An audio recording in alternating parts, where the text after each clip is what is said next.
Bismillahirrahmanirrahim. Assalamualaikum warahmatullahi wabarakatuh.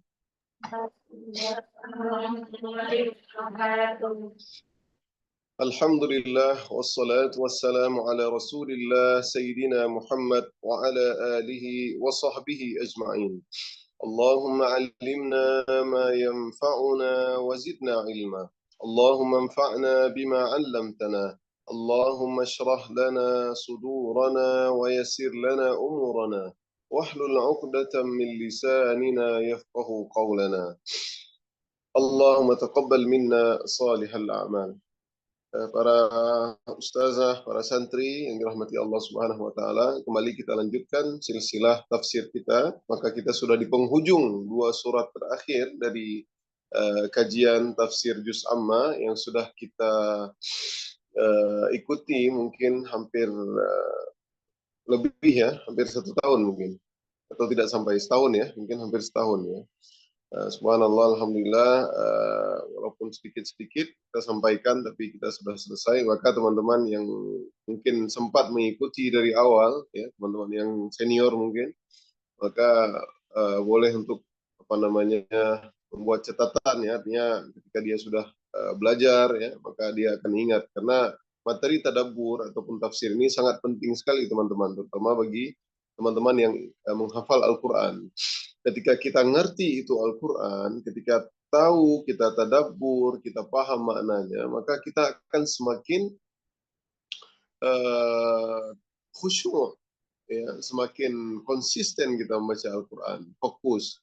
Dan kita akan tahu di mana tempat-tempat yang harus berhenti, di mana tempat-tempat yang perlu wakaf, seperti itu.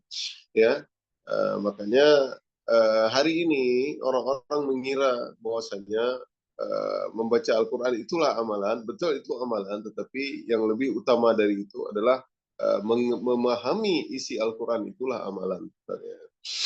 Ya, jadi wajar kalau para sahabat dulu kami tidak melewati 10 ayat, ya, melainkan kami sudah paham. Artinya nggak dibaca terus-terus, tapi nggak paham-paham. Tapi dia dibaca, memahami, dibaca, paham, baca, paham. Begitulah Al-Quran.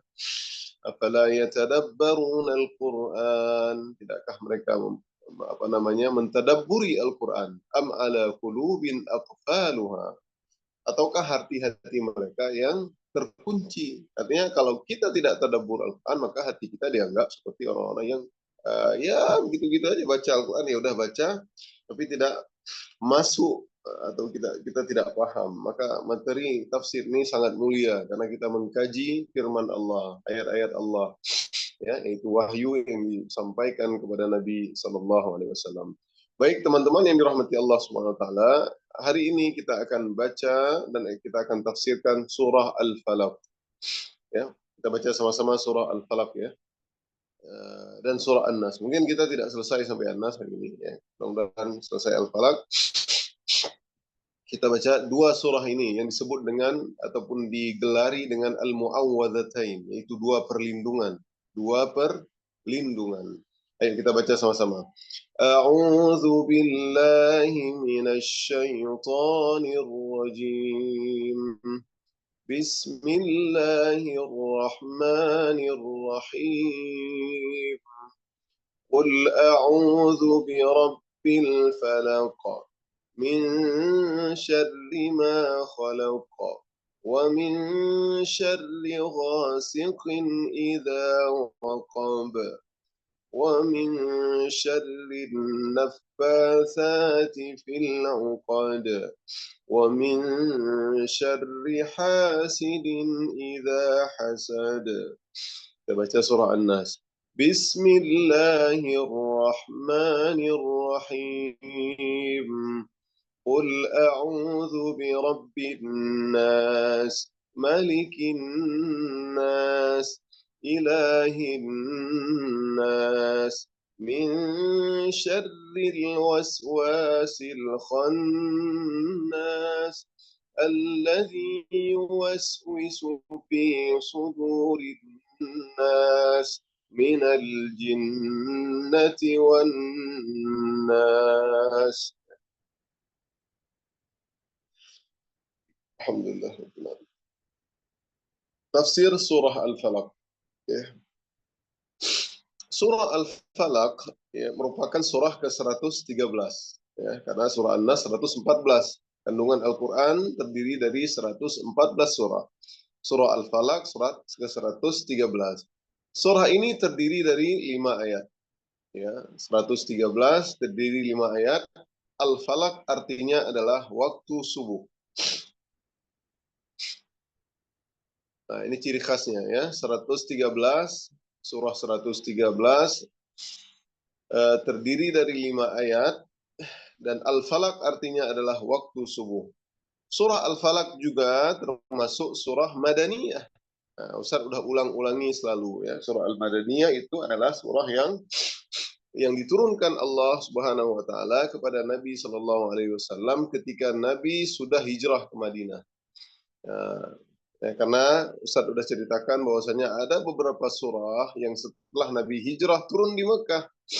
Ya, seperti surah An-Nasr, tapi dia digolongkan juga dengan surat Madaniyah. Karena yang lebih tepat bukan surah yang diturunkan di Mekah ataupun Madinah, tapi surah yang diturunkan kalau Madaniyah, surah yang diturunkan setelah Nabi hijrah ke Madinah. Sedangkan surah Makkiyah, surah yang diturunkan sebelum Nabi hijrah ke Madinah. Baik, itu ciri khas dari surah Al-Falaq, yaitu surah Madaniyah, surah ke-113, artinya waktu subuh, terdiri 5 ayat, dan yang terakhir adalah dia turun bersamaan dengan surah An-Nas. Oleh karenanya dikatakan surah Al-Mu'awwadzatain. Ya, 5 ciri khas, yaitu 5 Al-Mu'awwadzatain, yaitu 2 perlindungan. Artinya siapa yang membaca 2 perlindungan ini, maka insya Allah Allah akan melindunginya. Makanya dia termasuk juga di antara zikir pagi dan petang, teman-teman. Kita masuk ke asbabun nuzul ataupun sebab-sebab turun daripada surah Al-Falaq. Sebagian ahli tafsir menyebutkan bahwasanya turunnya surah ini adalah ketika Nabi Shallallahu alaihi wasallam disihir oleh seorang Yahudi yang bernama Lubid bin Al-Asam. Lubid ibn Asam, ya, Lubid Al-Asam. Itu Nabi disihir di Madinah. Akibat sihir tersebut, Nabi seperti melakukan halusinasi. Artinya Nabi seolah-olah melakukan sesuatu, padahal Nabi tidak melakukannya. Ya, seperti misalkan Nabi seolah-olah Nabi menggauli istrinya malam tersebut, padahal Nabi tidak melakukannya. Jadi seperti halusinasi. Jadi Nabi ragu-ragu gitu, seperti itu ya. Dan hanya berlangsung beberapa waktu. Kemudian turunlah surah ini, yaitu surah Allah menurunkan surah Al-Mu'awwidzatain, yaitu Al-Falaq dan An-Nas. Kemudian Nabi pun membaca kedua surah tersebut dan akhirnya Nabi pun sembuh atas izin Allah. Jadi wallahu alam, yang disebutkan dalam tafsirnya Ibnu Katsir dan Ibnu Hajar dalam Fathul Bari bahwasanya riwayat-riwayat yang menyebutkan bahwa kedua surah Al-Mu'awwidzatain itu turun karena Nabi disihir adalah semuanya lemah. Wallahu alam ya, semuanya lemah. Allah alam. Namun sebagian orang, yaitu pada ulama, mengingkari hadis ini. Ya, mereka mengatakan tidak mungkin Nabi tersihir. Tidak mungkin Shallallahu Alaihi Wasallam tersihir. Kalau seandainya Nabi tersihir, nanti Nabi bisa salah ketika menyampaikan wahyu. Ya, tapi kita katakan, ya, dijelaskan ya, dirajihkan pendapat bahwasanya mungkin saja Nabi tersihir, tetapi Nabi sihir tersebut tidak mempengaruhi kaitannya dengan pemberian wahyu dari Allah Subhanahu Wa Taala. Ya, karena tersihir cuma halusinasi saja. Ya, Nabi SAW tetap menyampaikan wahyu sebagaimana biasanya. Kan tetapi efek sihir tersebut hanya membuat Nabi seperti orang sakit dan seperti orang berkhayal telah melakukan sesuatu padahal tidak melakukannya. Nah, sebelum Nabi Muhammad SAW tersihir, Nabi Musa juga pernah tersihir, teman-teman. Karena sihir itu menyihir mata kita sebenarnya. Ya, ataupun ya membuat tadi seperti halusinasi dan lain-lain ya. Allah Subhanahu wa taala berfirman dalam surat Thaha ayat 66 67 ya. Ini Nabi Musa pun pernah tersihir. Qala bal alqu fa idza hibaluhum wa isiyuhum yukhayyalu ilaihim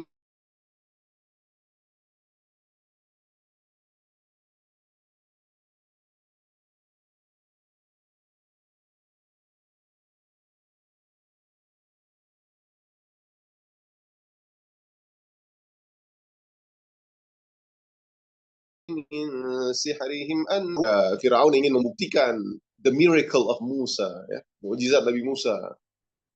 He is a truly prophet from God, ya, benar nggak dia messenger of Allah, ya. Betul tidak? Maka dia dilawan tuh karena zaman itu orang-orang berbangga-bangga dengan kehebatan sihir mereka. Nah, begitu pula di zaman Nabi Muhammad berbangga-bangga dengan kehebatan syair-syair pantun-pantun mereka. Makanya di mana masa itu viral sesuatu hal, maka Allah turunkan mukjizat kepada nabinya sesuai dengan masa viral hari itu. Di zaman Nabi Isa alaihissalam, viralnya orang ahli-ahli perubatan, orang ahli-ahli mengobati, tabib-tabib yang hebat-hebat. Maka Allah turunlah, berikanlah mukjizat Nabi Isa yang luar biasa, yang orang nggak mampu. Ya. Orang buta bisa disembuhkan, penyakit lepra, kusta yang tidak ada obatnya bisa disembuhkan, bahkan orang mati bisa dihidupkan, ya, dengan izin Allah tentunya, teman-teman. Nah, luar biasa, ya. Oke, Nabi Musa berkata, silahkan kamu sekalian melemparkan. Faida hibaluhum wa isiyuhum yukhayyalu ilaihim. Ya, ketika mereka melemparkan tali-tali dan tongkat-tongkat mereka, terbayang kepada Musa, yukhayyalu, berkhayal. Nabi Musa seolah-olah melihat ia merayap cepat lantaran sihir mereka. Jadi seolah-olah tongkat tali-tali itu jadi ular. Ya, disihir mata.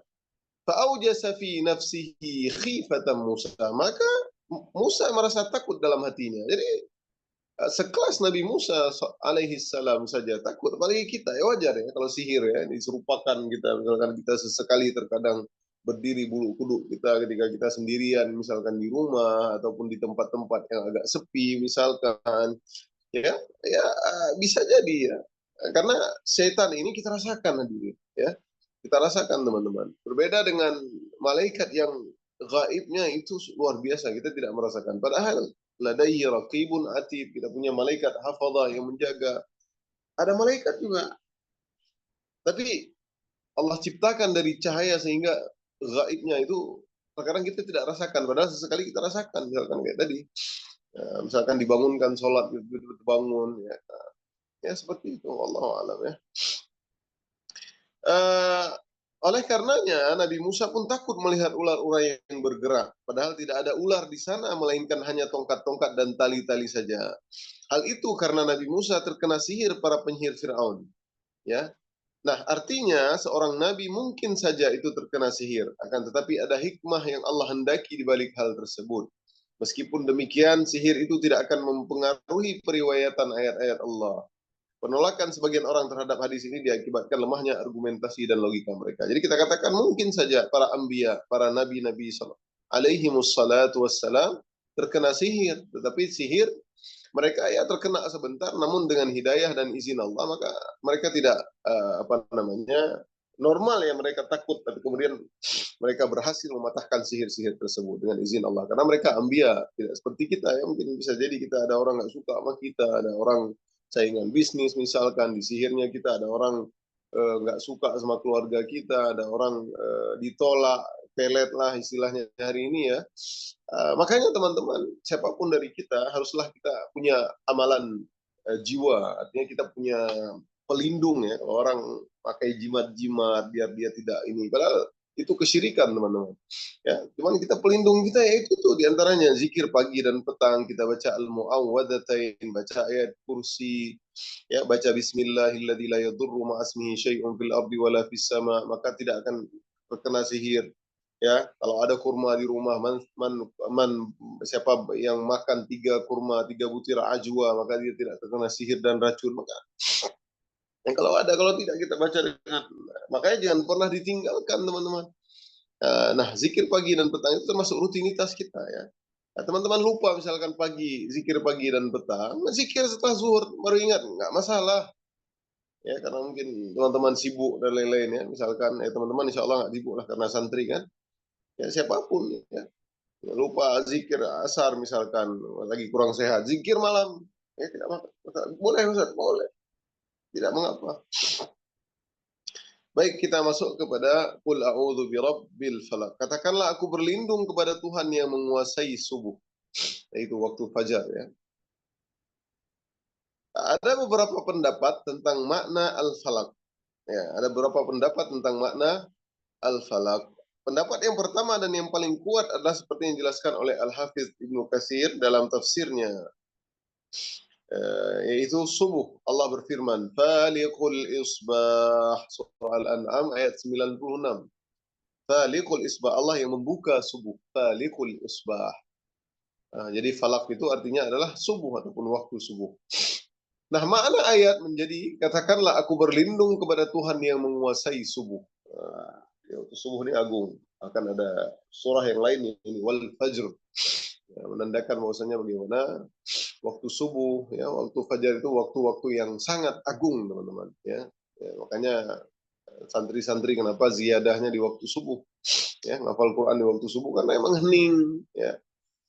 Apalagi sebelum subuh misalkan, nah, itu luar biasa, ya, sulusul lail, ya, sepertiga malam itu karena innallaha yanzilu ila sama'id dunya, Allah turun ke langit dunia ya, mencari hamba-hambanya. Ini luar biasa waktu yang paling agung lagi ya.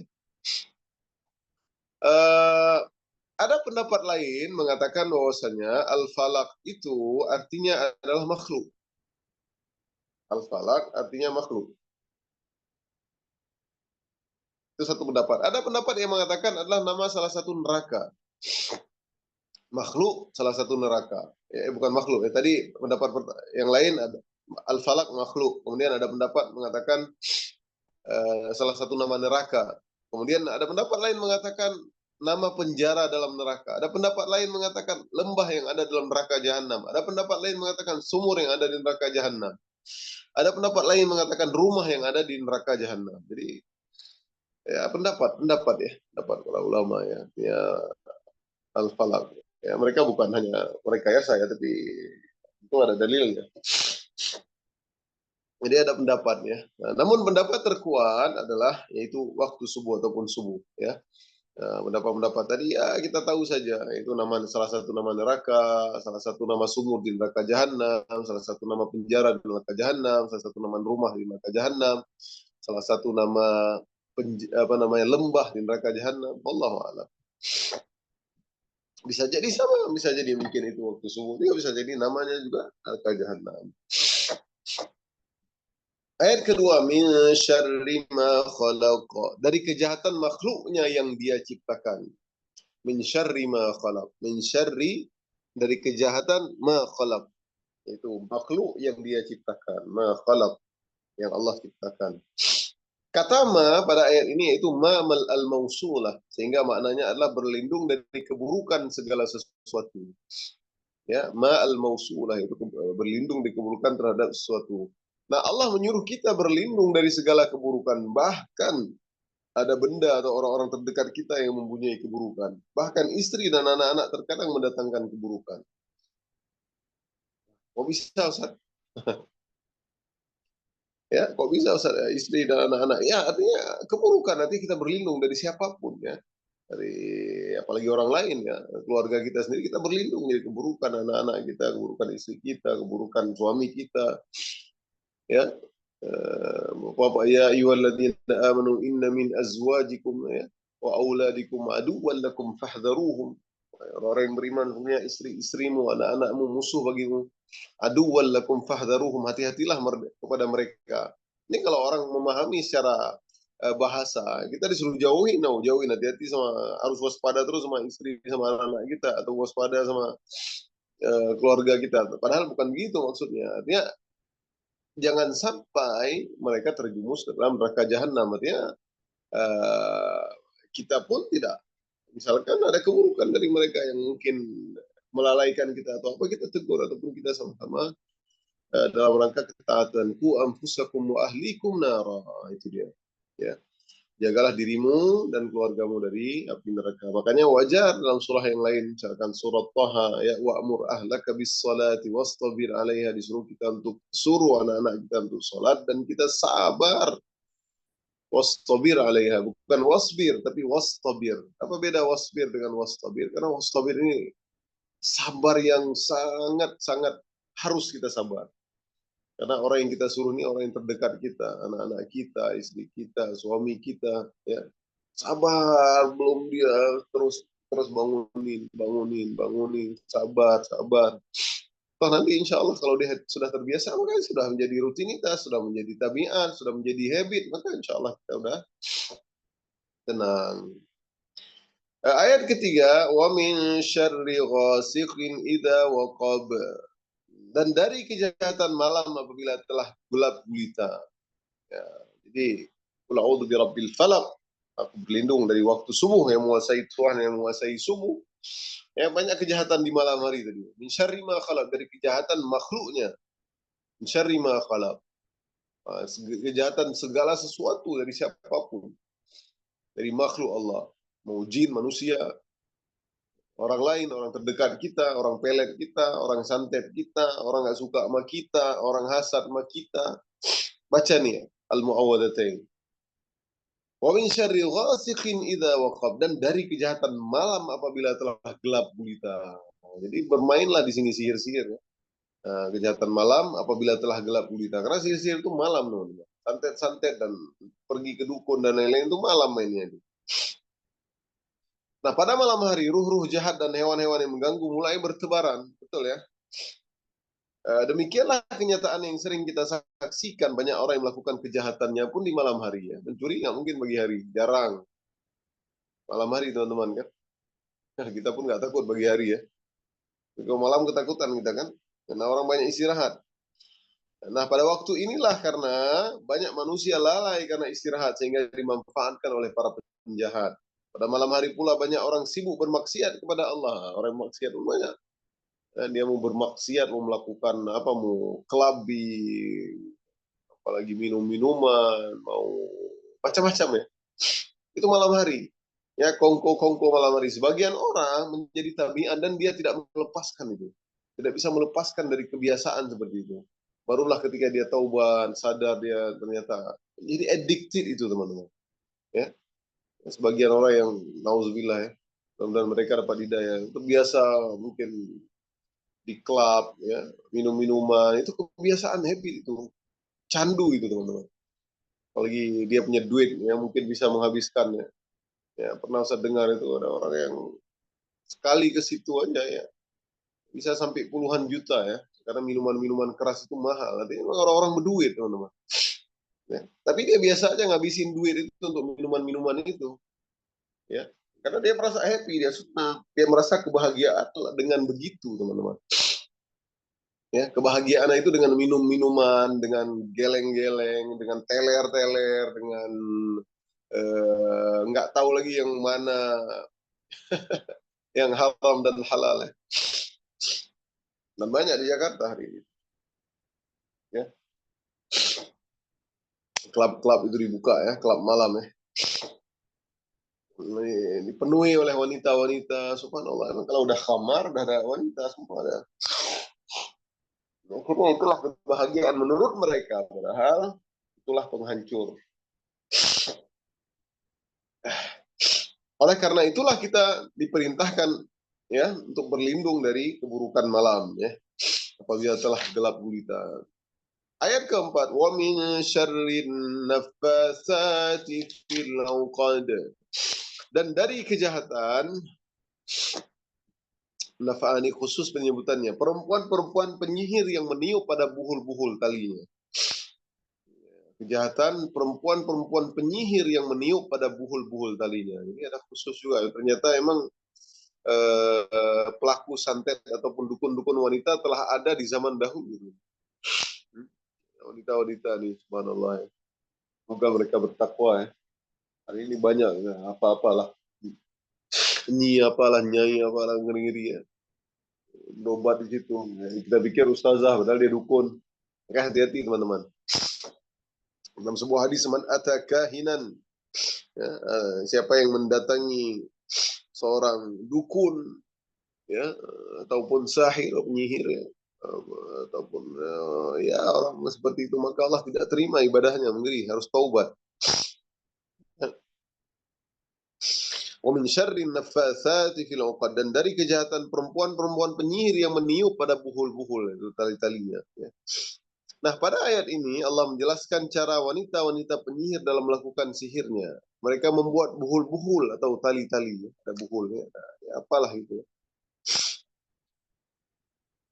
tali-tali lah ataupun kertas lah, apa di dalamnya ada batu, wallahu alam. Kemudian meniupkan mantra-mantra mereka. Oleh sebab itulah sebagian ulama melarang ruqyah dengan cara meniup, karena hal itu menyerupai wanita-wanita penyihir yang disebutkan Allah dalam surah Al-Falaq. Nah, sebagian ya, ditiup ya. Tapi memang ada hadis, kalau misalkan kita mau tidur ya, baca ayat kursi, Allahu la ilaha illa huwal hayyul qayyum, dan baca Al-Ikhlas, kemudian Al-Mu'awwadatain, kemudian kita tiup di tangan kita, kemudian kita usap di seluruh muka kita, seluruh badan kita agar terlindungi, dan kita lakukan juga kepada keluarga kita, kepada istri-istri kita, kepada anak-anak kita, seperti itu.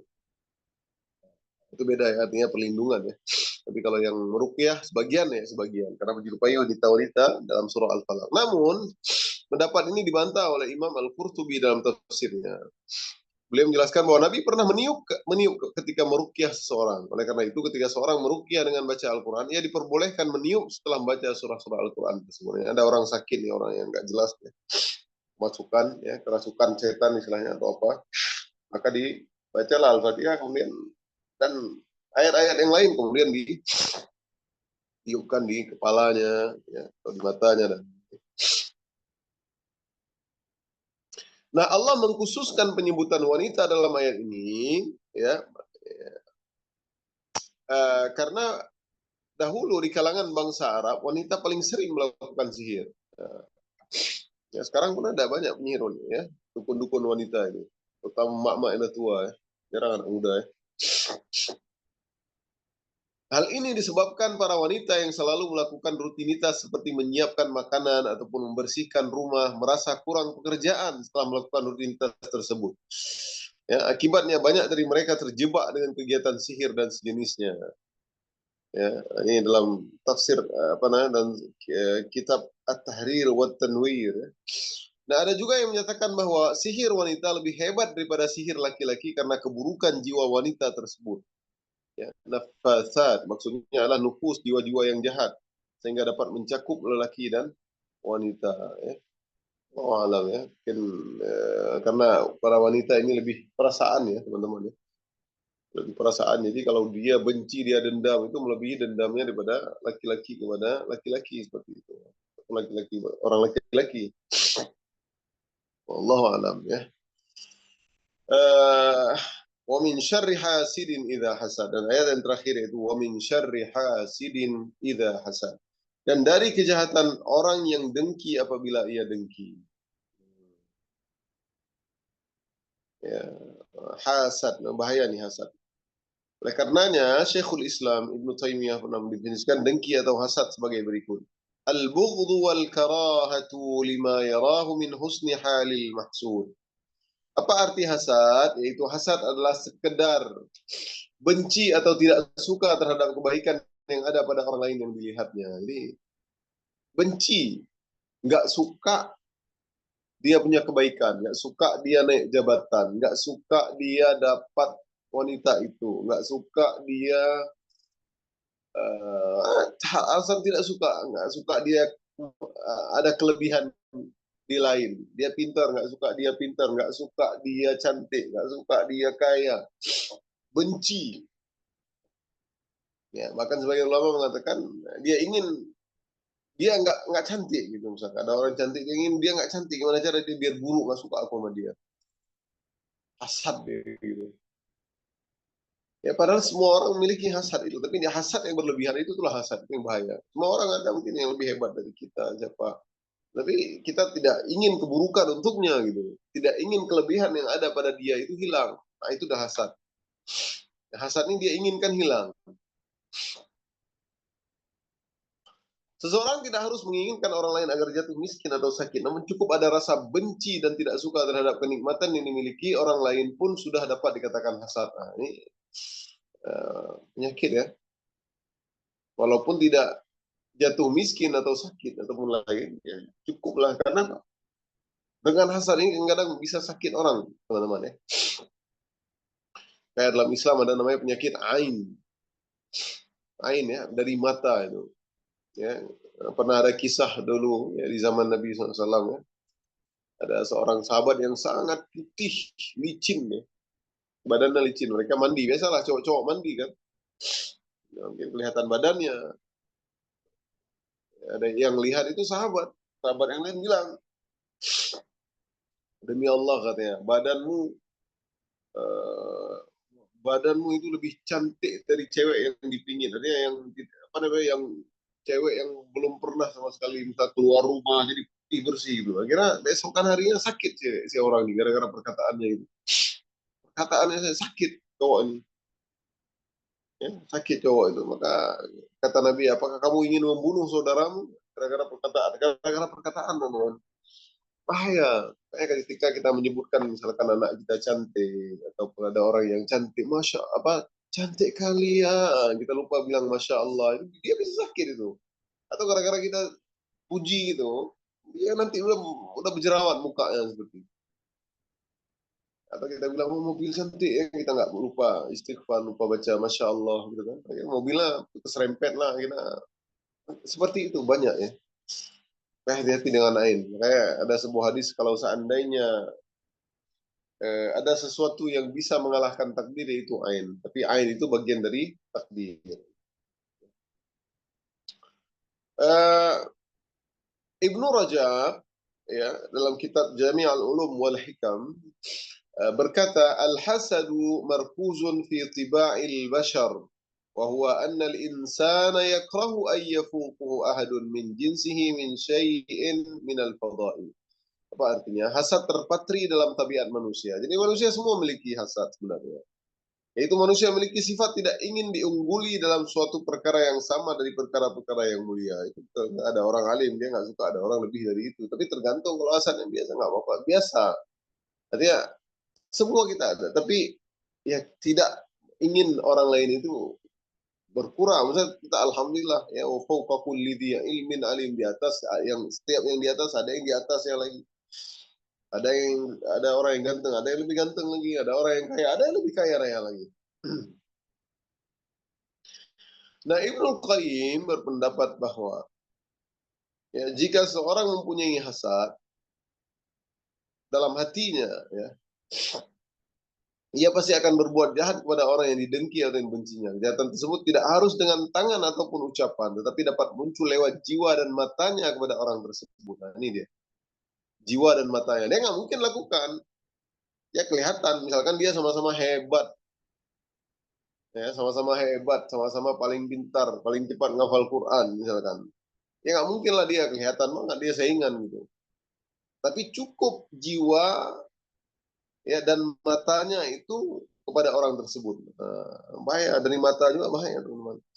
Seperti Ustaz katakan tadi, ya, seorang harus berlindung dari kejahatan orang hasad. Apalagi kita tidak tahu siapa saja yang hasad kepada kita. Masalahnya itu dia. Kita nggak tahu siapa orang yang nggak suka sama kita. Selama kita hidup di dunia, sebaik apapun kita, mau kita nggak pernah marah sama orang lah, mau kita nggak pernah jahatin orang lah, tetap saja ada orang yang nggak suka sama kita. Itu dia. Ya. Ya, karena kita tidak tahu siapa yang hasad kepada kita. Karena mungkin saja orang terdekat ternyata mempunyai hasad kepada kita. Mungkin saja saudara-saudara kita. Mungkin saja. Ya. Allah alam.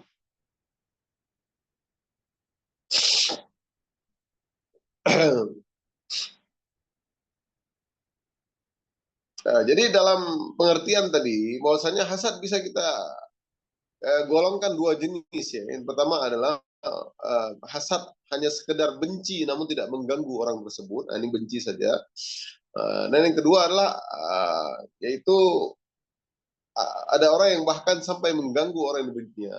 Ini sampai mengganggu, ada sekedar benci saja, ada sampai mengganggu. Yang mengganggu itu Dia pergi ke dukun lah, ataupun dia menjelek-jelekkannya lah, ataupun dia dahsyat lah pokoknya seperti itu ya, mengganggu ya. Oleh karenanya hasad memang sangat berbahaya sehingga Allah mengkhususkan penyebutan dalam surah ini min syarri hasidin idza hasad, menutup surah Al-Falaq dengan hasad. Karena hasad membawa malapetaka, teman-teman. Orang yang hasad sangat mungkin menimbulkan kejahatan kepada orang yang ia dengki sehingga ia dapat berbuat apa saja. Ya udah nggak suka, hasad, saingan bisnis, saingan pekerjaan, saingan kenaikan jabatan, saingan pemilihan kepala daerah misalkan, saingan presiden dan lain-lain. Ya, menimbulkan apa saja yang bisa dia berbuat apa saja. Oleh karena itulah dosa yang pertama kali dilakukan, nah ini dia, dosa yang pertama kali dilakukan di langit adalah karena hasad. Dosa yang pertama kali itu karena hasad, teman-teman. Iblis hasad kepada Nabi Adam. Bagaimana iblis taatnya? Ya, bagaimana iblis itu namanya dalam sebagian tafsir ya, Azazil katanya. Dia golongan jin, karena minal jin ya. Tapi dia memang di apa namanya digadang-gadang untuk menjadi pemimpinnya di dunia. Telah beribadah mungkin ratusan tahun, kita nggak tahu. Paling zuhud.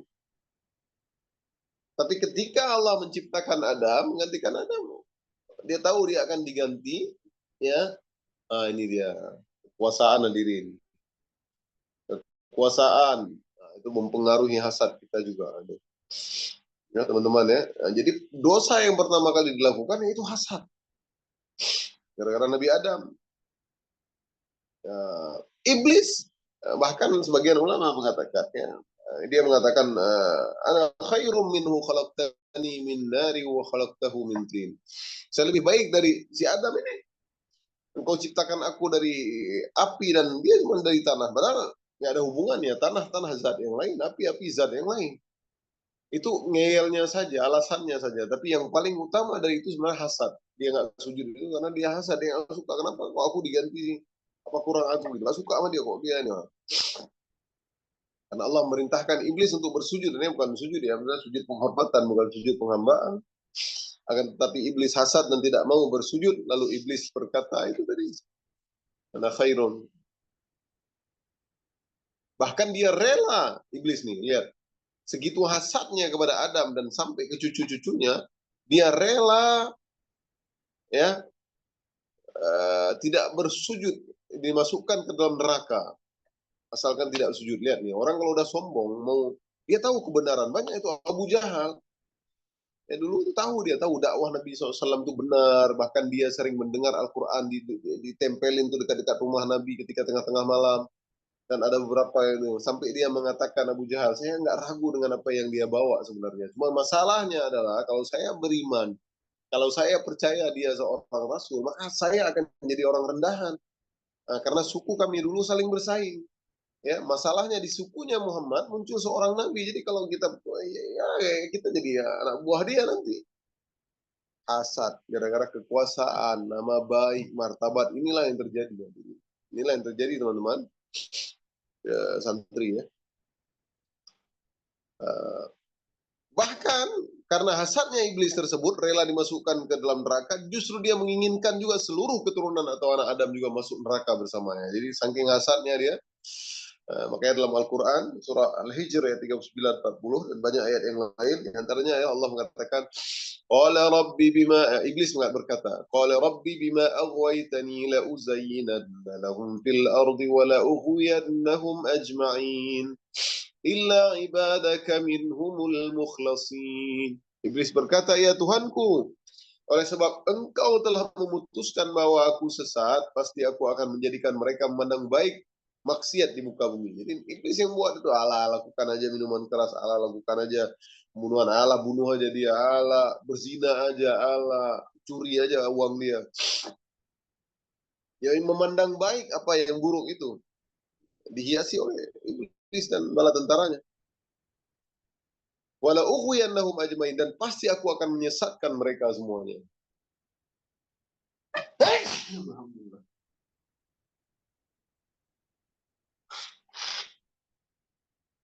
Alhamdulillah.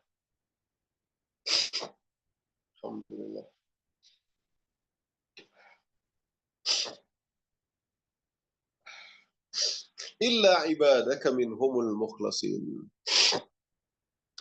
Apa maksud artinya? Kecuali hamba-hambamu yang ikhlas di antara mereka. Dan dosa pertama kali yang dilakukan di atas muka bumi juga hasad. Alhamdulillah. Nah ini teman-teman ya, dosa yang pertama kali dilakukan di langit yaitu hasad iblis kepada Adam. Dosa yang pertama kali dilakukan di bumi juga hasad. Siapa yang melakukannya? Yaitu anaknya Nabi Adam. Yaitu hasadnya Qabil kepada saudaranya Habil. Apa dalilnya? Surah Al-Maidah ayat 27. واتل عليهم نبأ ابني آدم بالحق إذ قربا قربانا فتقبل من أحدهما ولم يتقبل من الآخر قال لأقتلنك, aku bunuh kamu. Ya, panjang cerita ya teman-teman ya, kita tahu ya, anak Nabi Adam ini lahir kembar-kembar semua ya, kembar silang kan ya, kembar, satu laki-laki satu perempuan, lahir kembang. Allah bikin begitu ya. Karena kan manusia pertama diciptakan, jadi mereka mau nikah sama siapa nggak bisa, kecuali sama saudaranya. Kecuali sama saudaranya. Nah, tapi perintah Allah, dia nggak boleh menikah sama kembarannya, tapi dia harus menikah sama kembaran yang lain. Nah, Qabil kembarannya sini, Habil kembarannya yang lain. Ya, dalam riwayat disebutkan Habil itu kembarannya si Labuda, si Qabil kembarannya Iklima ya. Wallahu a'lam namanya ya. Si Iklima ini cantik, Qabil nggak mau saudara kembarnya dinikahin sama yang lain, pengen dia yang menikah. Seperti itu ya. Ya, banyak kisah ya. Kemudian ada juga kisah tentang ketika akhirnya Nabi Adam tentu diwahyukan Allah untuk keduanya. Siapa yang bisa mempersembahkan kurban tadi? Il qarraba qurbanan. Siapa salah satu di antara mereka yang kurbannya diterima Allah, maka dialah yang akan menikah begitu ya. Kemudian Allah dan Qabil kemudian berkata ketika Habil ya, karena Qabil kurban yang dia berikan itu adalah buah-buahan yang buruk-buruk ya, yang jelek-jelek. Sedangkan Habil adalah yaitu sapi atau bukan sapi ya, kambing ya, yang paling bagus, yang terbagus di antara itu. Jadi akhlaknya yang mulia. Kemudian Allah pun menerima kurban si Habil. Kemudian berkatalah Qabil, pasti aku akan membunuhmu. Berkata Habil, sungguhnya Allah akan hanya menerima kurban orang-orang yang bertakwa. Jadi Allah mengkhususkan penyebutan hasad lama ini karena bahaya yang ditimbulkan oleh orang hasad bisa sampai membunuh, Pak.